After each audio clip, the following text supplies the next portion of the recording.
કેન્દ્રીય ગૃહમંત્રી અમિત શાહે મંગળવારે જણાવ્યું હતું કે પશ્ચિમ બંગાળમાં મમતા સરકાર ઘૂસણખોરી રોકી શકતી નથી. જો રાજ્યમાં ભાજપ સરકાર બનશે તો અહીં પક્ષી પણ પાંખ નહીં મારી શકે. શાહના પ્રવાસનો આજે બીજો દિવસ છે. તેઓ અહીં રાજ્યમાં વિધાનસભા ચૂંટણીની તૈયારીઓને લઈને પહોંચ્યા છે. તેમણે પ્રેસ કોન્ફરન્સમાં કહ્યું કે ટીએમસીના 15 વર્ષના શાસનમાં લોકો ભયભીત છે. અમિત શાહે કહ્યું કે આગામી વિધાનસભા ચૂંટણી પછી પશ્ચિમ બંગાળમાં વિકાસની ગંગા વહેશે, કારણ કે ટીએમસીના શાસનમાં બંગાળનો વિકાસ અટકી ગયો છે. મોદી સરકાર દેશમાં ગરીબીનું નિર્મૂલન કરી રહી છે. બંગાળમાં તમામ યોજનાઓ ડેડ એન્ડ પર પહોંચી ગઈ છે. પશ્ચિમ બંગાળમાં વિધાનસભાનો કાર્યકાળ 7 મે 2026 સુધીનો છે. ચૂંટણી માર્ચ-એપ્રિલ 2026માં યોજાવાની છે. અહીં કુલ 294 બેઠક છે. ટીએમસીની સરકાર છે. મુખ્યમંત્રી મમતા બેનર્જી છે. અમિત શાહે કહ્યું, 2026ની બંગાળની ચૂંટણીમાં અમારી સરકાર બનશે. તેનો મજબૂત આધાર અમારી પાસે છે. ભાજપ જીત સાથે સરકાર બનાવશે. રાજકોટ સિવિલ હોસ્પિટલના ન્યુરોસર્જરી વિભાગના રેસિડેન્ટ ડોક્ટર ઉપર થયેલા હુમલામાં તબીબ દ્વારા અંતે પ્રદ્યુમનનગર પોલીસ મથકમાં એફઆઈઆર દાખલ કરવામાં આવી છે. જેમાં જયદીપ ચાવડા દ્વારા લોહીની બોટલ ચઢાવવા બાબતે આઈસીયુ વોર્ડમાં પ્રવેશ કરી હુમલો કર્યો હોવાની ફરિયાદ કરતા પોલીસે ડોક્ટરને માર મારતા શખ્સ સામે ગુનો નોંધી કાર્યવાહી કરી છે. માલવિયાનગર મેઇન રોડ ઉપર રહેતા અને સિવિલ હોસ્પિટલમાં રેસિડેન્ટ ડોક્ટર તરીકે ફરજ બજાવતા પાર્થ પંડ્યાએ પ્રદ્યુમનનગર પોલીસ મથકમાં ફરિયાદ નોંધાવતા કહ્યું કે 28 ડિસેમ્બર 2025એ રાત્રે 1 વાગ્યે પોતાની ફરજ પર હતા ત્યારે લોહીની બોટલ ચઢાવવા બાબતે જયદીપ ચાવડા નામના શખ્સે આઈસીયુ વોર્ડમાં પ્રવેશ કર્યો હતો અને ફરજ રૂકાવટ કરી ફડાકા મારી મૂંઢ ઈજા પહોંચાડી હતી. ઉત્તરાખંડમાં વર્ષના અંતિમ દિવસોમાં એક ભીષણ દુર્ઘટના સર્જાઈ છે. અલ્મોડા જિલ્લાના ભીકિયાસેન વિસ્તારમાં મુસાફરોથી ભરેલી એક ખાનગી બસ ઊંડી ખીણમાં ખાબકતા 7 લોકોના મોત થયા છે. આ ઘટનામાં અનેક મુસાફરો ઈજાગ્રસ્ત થયા છે, જેમને બચાવવા માટે યુદ્ધના ધોરણે રેસ્ક્યુ ઓપરેશન હાથ ધરાયું છે. ભીકિયાસેન રામનગર માર્ગ પર આવેલા શિલાપાની પાસેથી આ અકસ્માત થયો હતો. પ્રાથમિક તપાસમાં જાણવા મળ્યું છે કે શિલાપાની પાસે ચાલકે બસ પરથી કાબુ ગુમાવ્યો હતો, જેના કારણે બસ સીધી ઊંડી ખીણમાં પડી ગઈ હતી. ઘટનાની જાણ થતાં જ આસપાસના લોકો દોડી આવ્યા હતા અને પોલીસ તથા એસડીઆરએફની ટીમને જાણ કરી હતી. અત્યાર સુધીમાં 7 મુસાફરોના મોતની પુષ્ટિ થઈ છે. બસમાં સવાર અન્ય મુસાફરોને ગંભીર ઈજાઓ પહોંચી છે. નવા વર્ષની ઉજવણી એટલે કે 31st પૂર્વે પોરબંદર જિલ્લા પોલીસ દ્વારા કાયદો અને વ્યવસ્થાની સ્થિતિને વધુ મજબૂત બનાવવાના ભાગરૂપે એક મોટી કાર્યવાહી કરી છે. છેલ્લા સમયગાળા દરમિયાન વિવિધ દરોડામાં જપ્ત કરેલા દેશી અને વિદેશી દારૂના કુલ 2,18,29,249ની કિંમતના જથ્થાનો જાહેરમાં નાશ કરાયો છે. પોલીસ દ્વારા વિદેશી દારૂના કુલ 76 જેટલા ગુનાઓ હેઠળ કાર્યવાહી કરવામાં આવી હતી. આ દરોડાઓ દરમિયાન પોલીસને પેટીબંધ વિદેશી દારૂની કુલ 28,337 બોટલ હાથ લાગી હતી.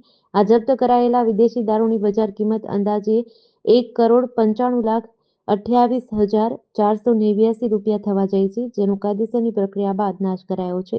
માત્ર વિદેશી જ નહીં પરંતુ દેશી દારૂની બદીને ડામવા માટે પણ પોરબંદર પોલીસે કમર કસી છે.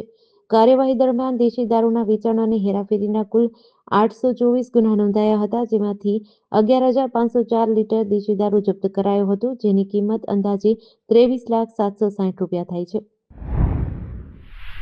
સૌરાષ્ટ્ર યુનિવર્સિટીમાં 10 વર્ષ બાદ સૌથી મોટી ભરતી થવા જઈ રહી છે. ટીચિંગ અને નોન ટીચિંગની 163 જગ્યા પર ભરતી માટેની જાહેરાત બહાર પાડી છે. પ્રોફેસર અને એસોસિએટ પ્રોફેસરની 51 જગ્યા પર ભરતી થતાં વિદ્યાર્થીઓની સંખ્યામાં વધારો થશે અને બિન શૈક્ષણિક સ્ટાફની 112 જગ્યા પર ભરતી થતાં યુનિવર્સિટીના વહીવટની ગાડી ફરી પાટા પર ચડશે. યુનિવર્સિટીના કુલપતિ ડોક્ટર ઉત્પલ જોશીએ જણાવ્યું હતું કે યુનિવર્સિટીમાં અલગ-અલગ ભવનોમાં પ્રોફેસરની 20 અને એસોસિએટ પ્રોફેસરની 31 જગ્યા પર ભરતી માટેની જાહેરાત બહાર પાડી છે, જેમાં યુનિવર્સિટીના કુલપતિના પર્સનલ સેક્રેટરી સહિત 41 જગ્યા પર ભરતી માટેની જાહેરાત બહાર પાડવામાં આવી છે. વડોદરાની વાઘોડિયા રોડ સ્થિત સેન્ટ્રલ બેંક ઓફ ઇન્ડિયાની શાખામાંથી સોનાના નકલી ઘરેણાં રજૂ કરીને 6.82 લાખ રૂપિયાની ગોલ્ડ લોન લઈને ગ્રાહકે છેતરપિંડી આચરી છે. વ્યાજ સાથે આ રકમ 7.38 લાખ રૂપિયા થાય છે. આ મામલે bank branch manager Ajit Harihar પ્રસાદ વિક્રમે પાણીગેટ પોલીસ સ્ટેશનમાં ફરિયાદ નોંધાવી છે, જેમાં ગ્રાહક આશિફ અશરફભાઈ મલેક અને તત્કાલીન વેલ્યુઅર દિલીપકુમાર નટવરભાઈ સોની પર છેતરપિંડીના આરોપ મૂક્યા છે.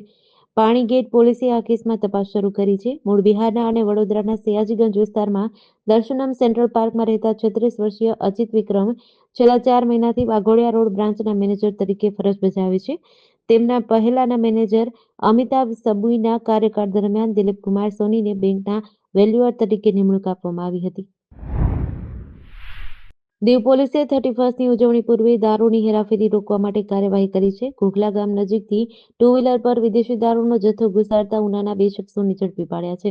દીવ પોલીસના સ્પેશિયલ સ્ટાફના ઇન્ચાર્જ જીતેન્દ્ર પંડ્યા અને પીસી કેતન રાઠોડને મળેલ બાતમીના આધારે આ કાર્યવાહી કરી હતી. શંકાસ્પદ ટુ વ્હીલરને રોકી પૂછપરછ કરતા દારૂની હેરાફેરીનો પર્દાફાશ થયો હતો. ઝડપાયેલા શખ્સોમાં ઉનાના રહેવાસી મયુર મોહન ચૌહાણ અને હિતેશ રમેશ બાંભણિયાનો સમાવેશ થાય છે. તેમની પાસેથી 375 નંગ વિદેશી દારૂની બોટલો અને ટુ વ્હીલર જપ્ત કર્યું હતું. જપ્ત કરાયેલા દારૂ અને વાહનની કુલ કિંમત 84,000 આંકવામાં આવે છે. દીવ પોલીસ દ્વારા આગળની કાર્યવાહી હાથ ધરી છે. વાંસદા તાલુકાના પ્રસિદ્ધ ઉનાઈ માતાજીના મંદિર પરિસરમાં આવેલા શંકર ભગવાનના મંદિરમાંથી રાત્રે દાનપેટીની ચોરી થઈ છે. મંદિર પરિસરથી માત્ર 100 મીટરના અંતરે પોલીસ સ્ટેશન આવેલું હોવા છતાં ચોરોએ નિર્ભયતાથી આ ઘટનાને અંજામ આપ્યો હતો. ચોરોએ રાત્રિના અંધારાનો લાભ ઉઠાવીને શંકર ભગવાનના મંદિરમાં પ્રવેશ કર્યો અને ત્યાંથી આખી દાનપેટી ઉઠાવી ગયા હતા. પોલીસ સ્ટેશનની નજીક આવી ઘટના બનવી એ કાયદો અને વ્યવસ્થાની સ્થિતિ પર સવાલો ઊભા કરે છે. ચોરીની ઘટના સામે આવતા જ પોલીસ સ્ટેશનમાં તંત્ર સક્રિય બન્યું છે. તપાસ દરમિયાન મંદિરના પાછળના ભાગમાં આવેલા એક ખેતરમાંથી દાનપેટી તોડેલી અને ખુલ્લી હાલતમાં મળી હતી. હાલ વહીવટી તંત્ર અને પોલીસ દ્વારા મંદિર પરિસરમાં લગાવવામાં આવેલ સીસીટીવીના આધારે તપાસ હાથ ધરી છે. સાબરકાંઠા જિલ્લાના હિંમતનગર એ ડિવિઝન પોલીસે તાજેતરમાં ગુમ થયેલા 23 મોબાઈલ ફોન શોધી કાઢ્યા છે. આ ફોનની કુલ કિંમત આશરે ₹6,91,000 થઈ છે. પોલીસે આ તમામ મોબાઈલ ફોન તેમના મૂળ માલિકોને પરત કર્યા હતા. આ કાર્યવાહી ગુજરાત સરકારના પ્રજાલક્ષી કાર્યક્રમ તેરા તુજકો અર્પણ અંતર્ગત કરવામાં આવી હતી.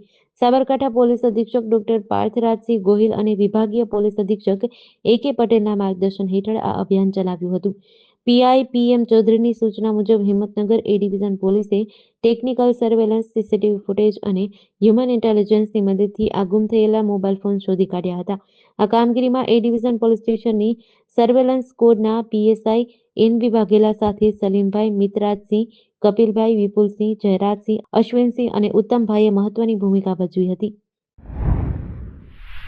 ઉના અને ગીરગઢડા વિસ્તારમાં સિંહ પ્રભાવિત હોવાથી અહીં વારંવાર સિંહ જોવા મળે છે. દીવ નજીક આવેલું હોવાથી આગામી 31મી ઉજવણી માટે લાખો પ્રવાસીઓ ઉમટી પડશે.